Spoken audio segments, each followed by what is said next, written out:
माँ दुर्गा जी की तीसरी शक्ति का नाम चंद्रघंटा है। नवरात्रि उपासना में तीसरे दिन की पूजा का अत्यधिक महत्व है और दिन इन्हीं के विग्रह का पूजन आराधन किया जाता है। इस दिन साधक का मन मणिचूड़ चक्र में प्रविष्ट होता है।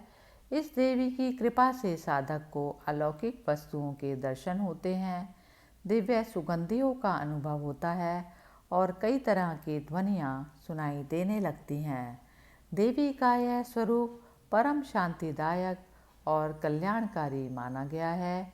इसीलिए कहा जाता है कि हमें निरंतर उनके पवित्र विग्रह को ध्यान में रखकर साधना करनी चाहिए।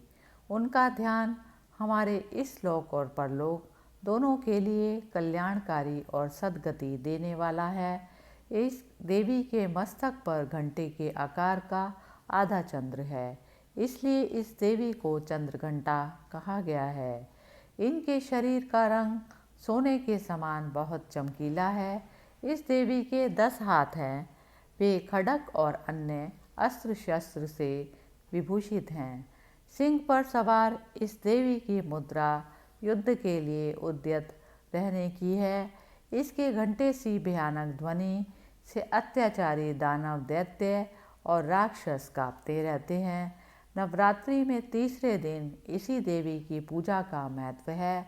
इस देवी की कृपा से साधक को अलौकिक वस्तुओं के दर्शन होते हैं, दिव्य सुगंधियों का अनुभव होता है और कई तरह की ध्वनियाँ सुनाई देने लगती हैं। इन क्षणों में साधक को बहुत ध्यान रखना चाहिए। इस देवी की आराधना से साधक में वीरता और निर्भयता के साथ ही सौम्यता और विनम्रता का विकास होता है। इसीलिए हमें चाहिए कि मन, वचन और कर्म के साथ ही काया को विहित विधि विधान के अनुसार परिशुद्ध पवित्र करके चंद्रघंटा के शरणागत होकर उनकी उपासना आराधना करनी चाहिए। इससे सारे कष्टों से मुक्त होकर सहज ही परम पद के अधिकारी बन सकते हैं। यह देवी कल्याणकारी है। पिंड ज प्रवरा रूढ़ा चंडकोपास्त्र केर्युता प्रसादम तनुते मह्यम चंद्रघंटेति विश्रुता।